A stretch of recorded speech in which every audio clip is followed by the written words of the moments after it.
Hello નમસ્તે, હું doctor વિશાલ Parmar, naturopath consult. શું તમે દુખાવાના ટીકડા ખાઈને થાકી ગયા છો, છતાંય દુખાવામાં કોઈ રાહત નથી? તો હવે તમારે ગભરાવાની જરૂર નથી. પરમાત્મા થેરાપી સેન્ટર લઈને આવ્યું છે કપિંગ થેરાપી. ખભાના દુખાવામાં કપિંગ થેરાપીના મુખ્ય ફાયદાઓ: પહેલું, દુખાવામાં તાત્કાલિક રાહત આપે છે. બીજું, આ થેરાપી સ્નાયુઓમાં જકડાયેલા ભાગને ખોલે છે.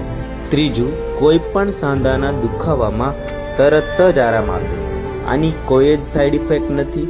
આ થેરાપી કોઈ પણ સાંધાનો દુખાવાવાળો વ્યક્તિ કરાવી શકે છે. તો પરમાત્મા થેરાપી સેન્ટર ટીમ્બી, આ થેરાપી આપણે ઘણા પેશન્ટોમાં કરી છે. ઘણા પેશન્ટોને રાહત પણ મળી છે, ઘણા પેશન્ટો હેપી પણ છે. તો તમે પણ મુલાકાત લઈ શકો છો. થેન્ક યુ, ધન્યવાદ.